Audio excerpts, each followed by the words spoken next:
العيش والملح وعشرتنا ما تهونش علينا محبتنا ولا نقدر على نار فرقتنا وحنرجع. يا صباح الخير عليكم، صباح الورد، صباح الياسمين، صباح كل ألوان الورود. أهلا بيكم في ليلة رمضانية جديدة وسفرة جديدة مع شيف جديدة. يا بنات يا بنات يا بنات، اللي ما خلفش بنات ما شبعش من الحنية ولا شافش الحلويات. والنهاردة ضيفة مطبخنا النهاردة بنوتة جميلة. زي ما قلنا قبل كده، برنامجنا مش الهدف منه تقديم وصفة أو مقادير، احنا بنقدم نماذج. والنهاردة معانا نموذج جميل لبنوتة صغيرة متميزة في المطبخ. خلونا نتعرف على ضيفة مطبخنا ونشوف هتقدم لنا ايه في سفرتنا الرمضانية النهاردة. يا ورود أهلا وسهلا بيكي. أهلا بيكي، كل سنة وحضرتك طيبة. وانتي طيبة يا حبيبتي، منوراني ودايما منورانا في مطبخ العيش والملح. ميرسي بنورك. رمضان كريم عليكي وكل سنة وانتي طيبة. طبعا انا ببقى مبسوطه جدا بيكي يا ورود وانتي معانا، لان انتي مش مجرد بتقدمي لنا وصفه او مقادير، انتي بتقدمي رساله لكل البنات الصغيرين انهم يحبوا المطبخ ويدخلوا المطبخ ويتعلموا يقدموا كل حاجه. ميرسي. انتي مكسوفه ليه؟ تمام. انتي عازمانا على ايه في سفره افطارنا النهارده يا ورود؟ هنعمل مكرونه بشاميل. تمام. وهنعمل فراخ. اوكي. بطريقه جديده. اوكي. وبعد كده الحلو بقى الجلاش. حلو جميل، يلا خلينا نبدا ونكمل كلامنا واحنا بنبدا. تمام. احنا الاول هنعمل العصاج للمكرونه. اوكي. احنا قطعنا البصله مربعات. اوكي. نحط عليها سمنه. تمام. معلقتين سمنه. بتحط لها سمنه بس يا ورود؟ احيانا في ناس بتضيف زيت مع السمنه. انا هحط حبه زيت عشان ما تتحرقش بس. اوكي. نحط مش كتير. دايما يا ورود احيانا بتختلف الاراء بالنسبه للعصاج، ان في ناس بتحب تبدا باللحمه الاول على النار، وفي ناس بتحب تبدا بالبصل الاول. انت بتفضلي طريقه البصل الاول؟ بحب البصل الاول، يعني انا قبل كده عملتها فيديو بكذا طريقه. بس هي دي اللي دايما بنعتمدها في اي حاجه. انت حسيتي انها بتطلع اجمل يعني؟ الطريقه اجمل. وبنحمرها بقى شويه.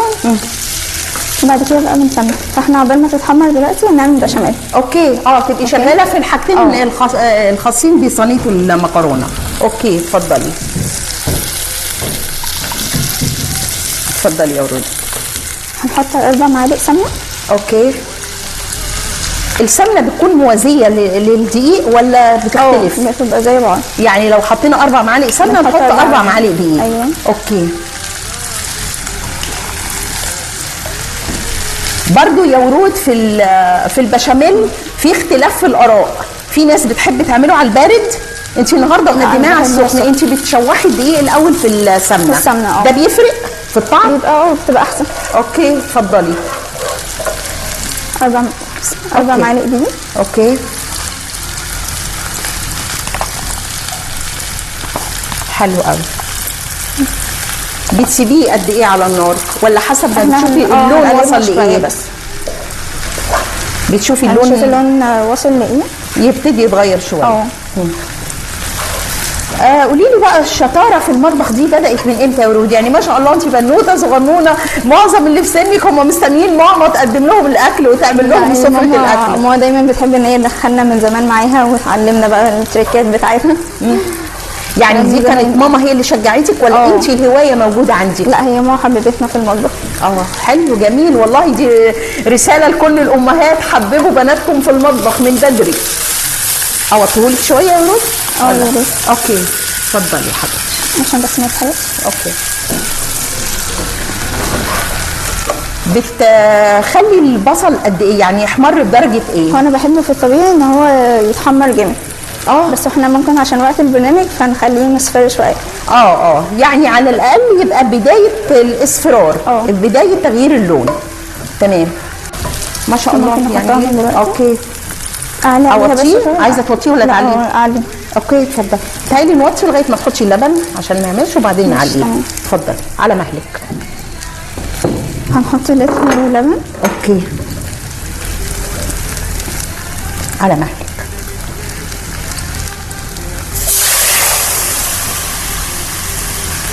ازاي بقى يا ورود نصيحه نقدمها للبنوتات الصغننين كده اللي قدك، ازاي البشاميل ما يكتلش وهو على النار؟ ما احنا هنضرب بقى. هنضربها على طول. يعني هو من وانت حاطاه على النار تبتدي تقلبي فيه. يستحسن ان هو يكون اللبن سخن. لما بيكون اللبن السخن بيساعد اكتر. بتستمري في التقليب. يعني برضو النصيحه اللي تقدميها للبنوتات الصغننين اللي زيك، ازاي البشاميل ما يكتلش. احيانا بيعملوا البشاميل بيتكتل منهم. فاحنا طول ما احنا بنضرب وهو على النار نستمر في التقليب. تمام. نشوف البصل. متهيألي كده ممكن على مهلك ممكن نضيف احنا هنضيف دلوقتي اللحمه. اوكي اتفضلي.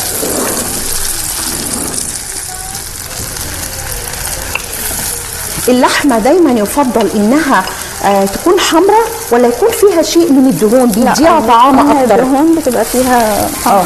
بيديها يعني الجزء الدسم ده بيديها نكهه وطعم اجمل.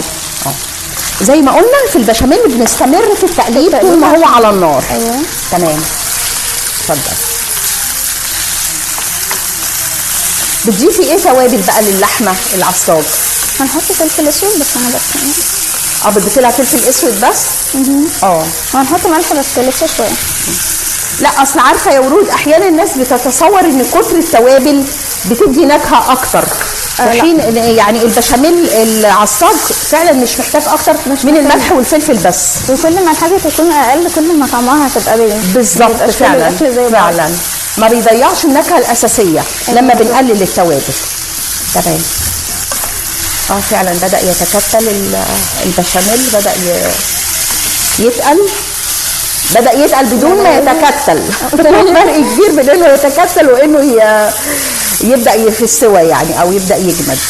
واللحمه هنا اول ما هي بتغير اللون احنا بنحط بقى الطماطم المضروبه. طماطم مضروبه. اوكي. ونخليهم بقى يستووا مع بعض، ياخدوا وقتهم في السوى. حلو قوي. على فكره يعني طبق يعني صينيه المكرونه البشاميل من اكتر الاطباق المحبوبه في السفره المصريه خاصه في رمضان. فاحنا بنقول للبنوتات الصغيرين هي مش صعبه قوي يا بنات، جربوا ادخلوا المطبخ وجربوا، مش صعبه خالص. وزي ما قلنا قبل كده جربي في بيت بابا وماما وتعلمي واغلطي وغيري وصححي عشان تكوني بنوته شاطره زي ضيفتنا الجميله ورود. طب احنا ممكن برضه نعلي على ده؟ اوكي يا حبيبتي نعلي. احنا على ما دول يستووا يا ورود احنا المفروض هنبدا في ايه تاني؟ في يعني الفراخ. في الفراخ. ورينا تتبيله الفراخ اللي هتتبليها بيها على ما دول يكمل تسويتهم. ايه نوع التوابل اللي بتحطيها؟ عندنا كمون وفلفل اسود علي صوتك يا ورود. كمون وفلفل اسود وكاري وكركم. اوكي. قصدي كركم مش كاري. وكمون وبابريكا وكزبره وملح. وهنبقى عندنا معلقتين صلصه. شوفي البشاميل يا ورود نطفي عليه دلوقتي ولا تحبي انه ياخد وقت اكتر من كده؟ انا بس هزود فلفل ابيض. طبعا اللي مش متاح عنده هيبقى فلفل اسود عادي. بس انت بتفضلي الابيض عشان ما يغيرش اللون، لكن لو مش متاح الفلفل الاسود عادي. بالزبط. اوكي. وهنحط ملح. اوكي. متهيألي نطفي عليه؟ بس انا تمام. احنا اول ما نطفي انا هحط بس بضايه اول ما نطفي عليه.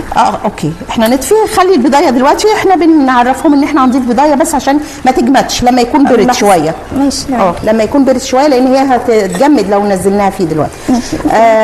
ورود انت مخليه جزء من ميه سليق المكرونه دي بتحطيها امتى في التوقيت انهي؟ لما نيجي تبرد شويه قبل ما نحطها على طول على المكرونه نقوم حاطينها ومقلبينهم مع بعض. طب قبل ما ناخد فاصل نعمل توابل الفرخه عشان ناخد فاصل على ما ندخل الفرخه الفرن ونرجع للمشاهدين تاني. نفكر المشاهد ايه التوابل اللي هتحطيها على الفرخه؟ احنا عندنا قوطه وبصل. اوكي. وفلفل يعني فلفل حامي او فلفل بارد حسب الرغبه. اوكي. ومعلقتين صلصه ودبس رمان. اوكي. وتوم. ومع ان في توم هيبقى فيه كمون نص نص كزبره نص بابريكا. نقولهم بسرعه تاني نفكرهم بيهم التوابل الفرخه. بابريكا كزبره ملح فلفل اسود اوكي. قرفه كركم كمون عشان الثوم. اوكي.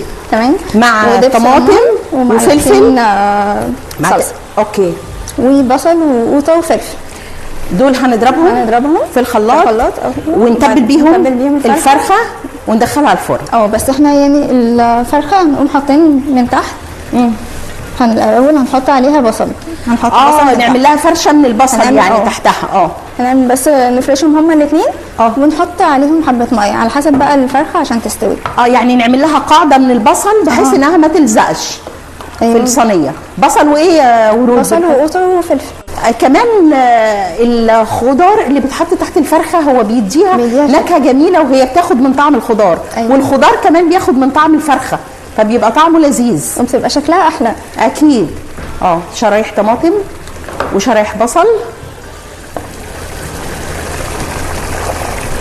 ما شاء الله عليك يا ورود، شطوره. انا يعني بفرح جدا وانتي معايا لاني بقدم نموذج للبنات الصغيرين اللي خايفين من المطبخ. ميرسي. اوكي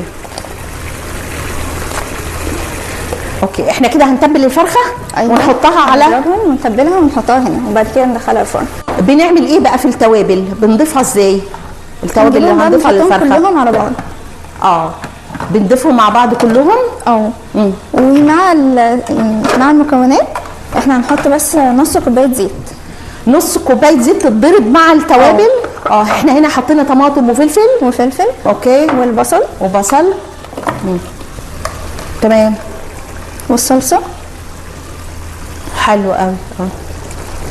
ودبس رمان. اوكي. دبس الرمان بيدي طعم ولا بيدي لون؟ لا، نكهه حلوه قوي. تمام. هنضيف بقى التوابل اللي قلنا عليها. ايوه. اوكي.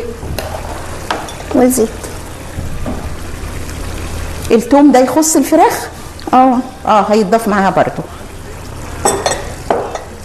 بيدي نكهه وريحه فعلا. اوكي. وهنضربها. اوكي، يبقى احنا على ما نضرب المكونات ونتبل بيها الفرخه ندخلها الفرن ونكمل سفرتنا. ما تروحوش بعيد، استنونا مع اجمل ورده منوره مطبخنا. باي. والملح وعشرتنا ما تهونش علينا محبتنا ولا نقدر على نار فرقتنا. ورجعنا لكم بعد الفاصل مع وردة مطبخنا الليلة الشيف الجميلة ورود. يا أهلا بيكي مرة تانية معانا يا ورود. أهلا بحضرتك. انت منورانا. ميرسي. وما شاء الله على الروايح الجميله. الالوان الحلوه اللي في الفراخ دي، ايه الجمال ده يا ورود؟ انت عملتي ايه بقى عشان نغير فيها بس شويه ونجدد، يبقى في الطعم وكل مره نجدد شويه ما نبقاش بناكل نفس الطريقه. احنا يا ورود الفراخ حطينا التتبيله. احنا طبعا عشان وقت الحلقه يعني هندخلها الفرن في نفس اللحظه. لو احنا عملنا حاجه زي كده وتبلناها من بالليل مثلا او قبلها بساعتين 3 هتكون اجمل. بس احنا عشان الوقت فبننجز. اوكي. طبعا لو في زياده في المكونات احنا بنشيلها عادي في الفريزر وبنستخدمها كذا مره. التتبيله. اوكي. احنا كده جاهزه فراخنا انها تدخل الفرن. لو الفراخ ان هي كبيره بنزود ميه، لكن لو الفراخ صغيره هتستوي بسرعه مش هتحتاج. انت هنا زودتي شويه ميه. اوكي يا حبيبتي اتفضلي بقى. ندخلها الفرن. ندخلها الفرن. اتفضلي على مهلك. على تمام. بس تمام. تسلم ايدك يا ورود. الروايح هلت من قبل ما نسوي. احنا كده نرجع لطبقنا الثاني نطبقه. هنعمل ايه بقى في احنا طبعا سلقنا المكرونه، عملنا البشاميل، عملنا العصاج. اوكي. البشاميل اللي احنا لو احتاجنا ممكن بقى لما نلاقيه نشف يا اما نزود الميه بتاعه سلق المكرونه. اوكي. يا اما هنزود لبن على حسب اللي موجود. اوكي. هنحط بضايه. طبعا البضايه بنحطها بعد ما يكون برد شويه عشان البيضه ما تستويش بس. اوكي.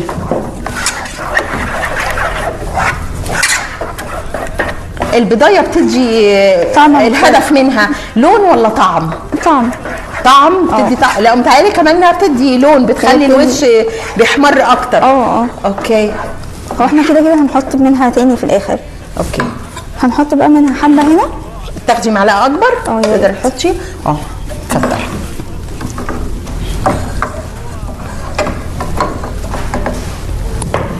بتقلبي المكرونه في شويه بشاميل. ده بيخليها تتماسك مع بعضيها يعني افضل. الافضل ما نكترش فيها برضو، احنا بنحط بس حبه نقلبهم مع بعض. اوكي. الصينيه اللي هتحطي فيها المكرونه بتكوني دهنها ايه؟ سمنه. ممكن يعني اي ماده دهنيه. اي ماده دهنيه سمنه او زيت.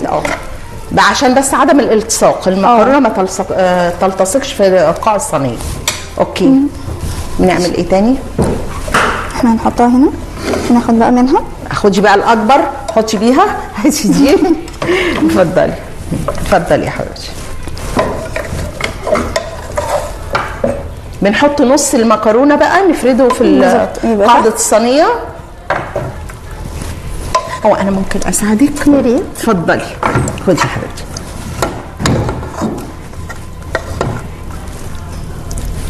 تمام. ممكن نصغر الصينيه. اصل هو اهم حاجه من فوق ان بيبقى البشاميل يعني.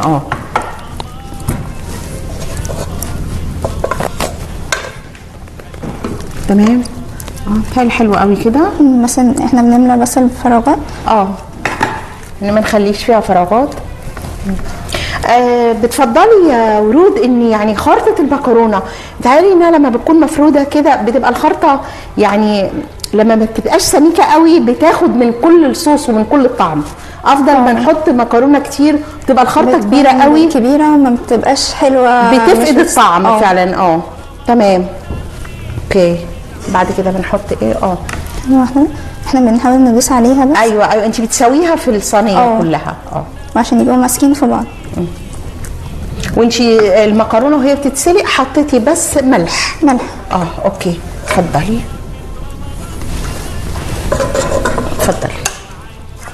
وهنا حطينا على العصاج ملح وفلفل بس، ما ضفتيش اي توابل تانية؟ لا، عشان يبقى الطعم بإذن. اتفضلي يا حبيبتي.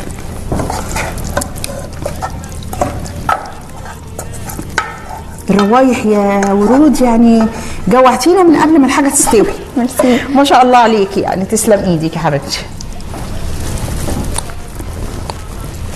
حلوه قوي ما شاء الله. نحاول برضه نسويهم. يعني مش نحطها كده على طول ورا بعض، لازم نساوي كل حاجه. اوكي. حلو قوي ما شاء الله. حط بقيه المكرونه. اوكي. على مهلك.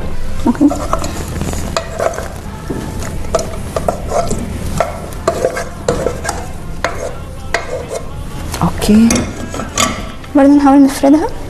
نفردها بقى. والوش الاخير المكرونه طبعا يا ورود ما بتاخدش كتير في الفرن لان كل مكوناتها مستويه. بالظبط. فما بتاخدش وقت كتير في الفرن.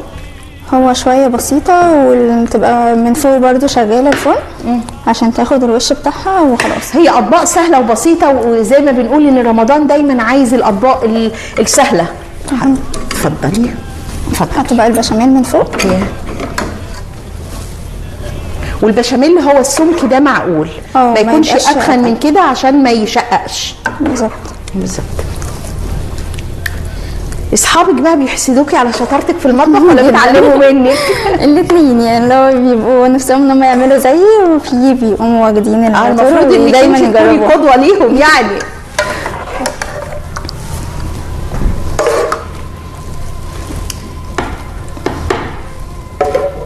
ما شاء الله. بتحطي بيضايه على الوش ونضربها. اوكي. دي فايدتها ايه بقى؟ انها بتدي لون. بتحمر الوش. بتحمر الوش. ما بتضيفيش عليها اي حاجه، ملح او فلفل او حاجه؟ هي مش بتبقى محتاجه عشان احنا حاطين ملح في الحاجه نفسها. البشاميل نفسه فيه. اوكي. وندخلها بقى الفرن. ما شاء الله يعني، ما شاء الله فرنك واخد الصينيتين في وقت واحد. ما شاء الله. اوكي. اتفضلي يا ورود.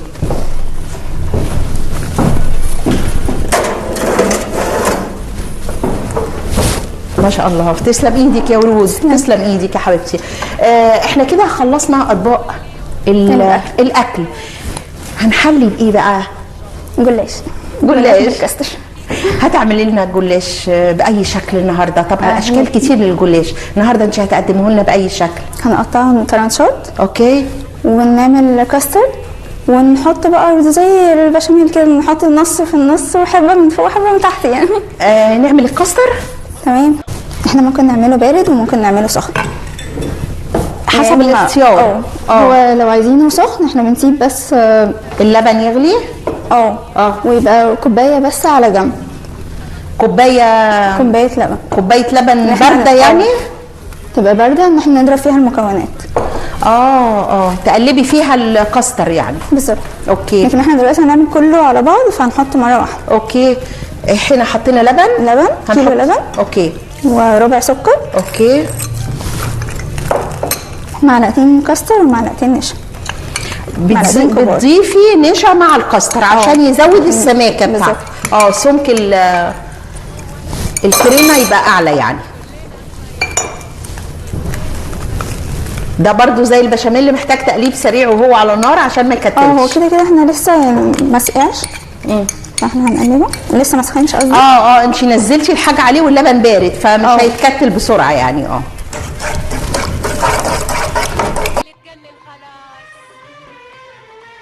نفضل نقلب لحد ما يستوي. اوكي. واحنا بنقلب يا ورود، انت صفحتك على الفيس اسمها ما تيجي نشوف ايه بقى اللي بنشوفه في صفحتك؟ بتقدمي ايه؟ كل حاجه اهم حاجه تكون سهله وسريعه. بتبقى حاجات كبيره ممكن تشوفيها ان تاخد وقت، لكن هي بتبقى سريعه جدا. يعني انت بتحاولي تقدمي حاجات بسيطه عشان الناس تحب ان هي تدخل المطبخ. صح، برافو عليكي، دي رساله جميله. انت يعني عملتي صفحتك كهوايه لانك حابه موضوع الطبخ، فحابه تقدمي رسالتك، يعني تقدمي الحاجات اللي بتحبيها الناس تشوفها وتتعلم منها عشان الناس تستفيد برضو. واللي هو لما يلاقوا هيحبوا بقى ان هم يدخلوا، واللي هو هيعرفوا قد ايه ان هي حاجه سهله، مش حاجه تخوف. الموضوع مش معقد زي ما بيعقدوه يعني. موضوع بسيط وسهل. بتفكري مثلا ممكن يوم في رمضان تقومي انت بسفره رمضان كلها، انت اللي تقومي بالشغل في المطبخ، ولا بتساعدي ماما بس في بعض الاصناف؟ هو يعني احنا كلنا بنساعد بعض يعني. هو مش دايما حد بيبقى شايل كل حاجه، لا كله بيبقى مساعد بعض. التعاون حلو فعلا. خاصه رمضان يعني شغله كتير، على قد ما هي وجبه واحده بس شغله كتير، فمحتاج حلويات وعصاير بقى وحاجات مشاريب كتير. بدأ يجمد شوية. بدأ يجمد. طب على ما يجمد ونشتغل في الجلاش ناخد فاصل ونرجع، ما تروحوش بعيد، استنونا.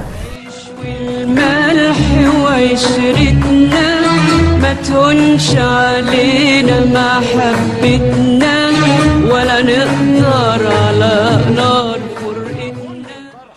اهلا بيكم معانا بعد الفاصل ونكمل سفرتنا مع الشيف الجميله ورود. يا اهلا بيكي يا ورود، منورانا. بنورك.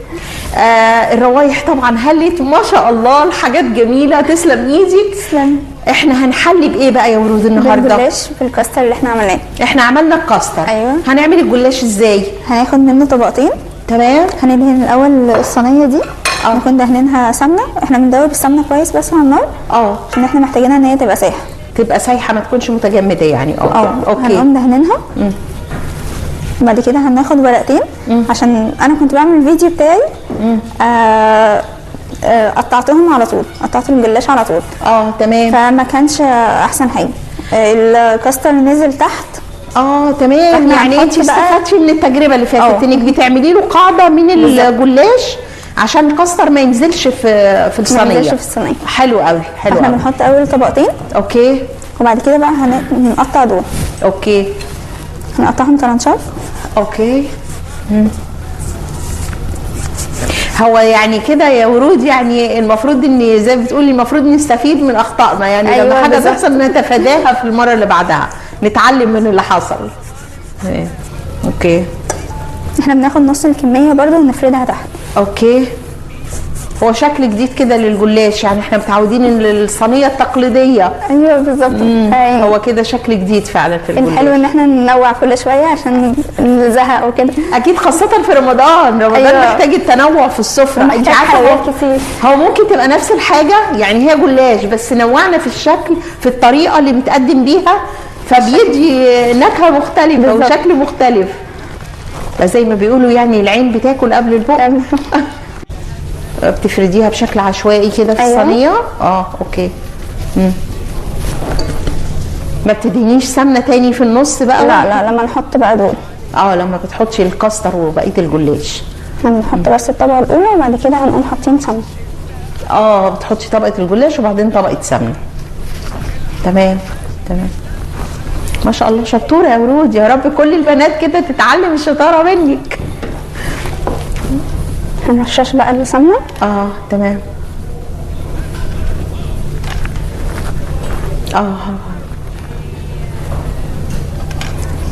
بعدين تحطي بقى الكاستر وتحطي الطبقه الثانيه من الجلاش. بالظبط. اوكي اتفضل.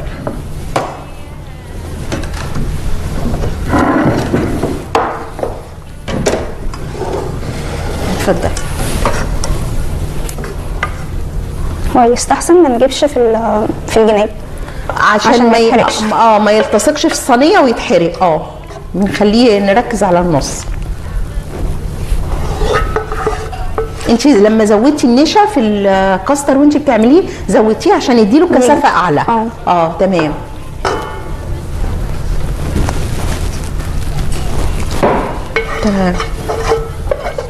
برضو طبق بسيط جدا، يعني طبق الحلو بتاعك بسيط الحقيقه، يعني سفرتك جميله وسهله ولذيذه ومش تقليديه بقى الطبيخ والكده، لا يعني هو رمضان عايز دايما الحاجات اللي في الفرن كمان. وبرضه نفرتك دول وتعملي بيهم طبقه تانية فوق الكاستر.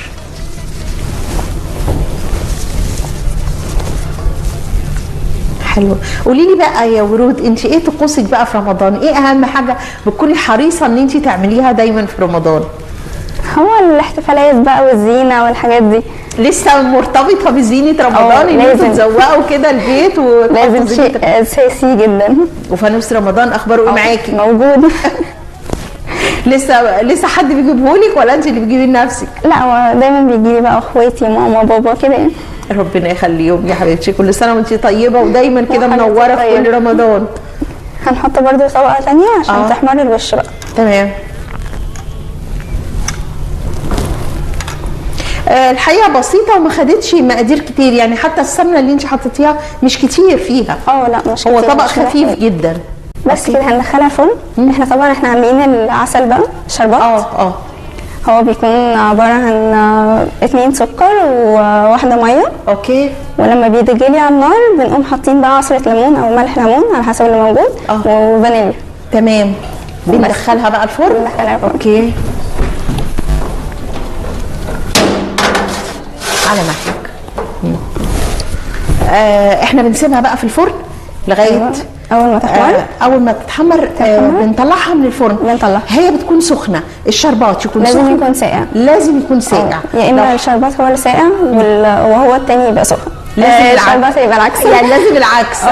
لان لو حطينا الاثنين سخن بتطرى وبتعجن. احنا بقى ما شاء الله سفرتنا يعني خلاص خلصت. ناخد فاصل صغير على ما نطلع الجلاش من الفرن ونطلع نقدم سفرتنا. منوراني يا ورود. فاصل وهنرجع لكم، استنونا. العيش والملح وعشرتنا ما تهونش علينا محبتنا، ولا نقدر على نار فرقتنا، وحنرجع. اهلا بيكم بعد الفاصل، ورجعنا لكم نكمل سفرتنا مع الشيف الجميله اللي منوره مطبخنا النهارده الشيف ورود. يا اهلا وسهلا بيكي يا ورود، انت بجد انا مبسوطه جدا ان انت كنتي موجوده معانا النهارده. والله انا مبسوطه اكتر. احنا وصلنا لفين؟ احنا عملنا الجلاش يا ورود. هنعمل ايه دلوقتي؟ احنا خرجناه من الفرن. هنحط بقى الشربات. اوكي بس كده. اوكي. احنا قلنا الجلاش احنا لسه مطلعينه طبعا سخن. الشربات بارد. الشربات بارد عشان ما لو استنينا شويه هيبقى طري. الجلاش نفسه هيبقى طري. يعني لازم حاجه منهم العكس، حاجه سخنه وحاجه بارده. تمام. احنا مش عايزين برضو نكتر عشان احنا اصلا الكاستر حاطينه في الاول سكر. عشان ما يبقاش مسكر. انت شرفتيني ونورتيني يا ورود. انا مبسوطه جدا اني مع حضرتك، ويعني دي المره الثانيه وان شاء الله على طول مع بعض دايما يا رب. وكل سنه وحضرتك طيبه.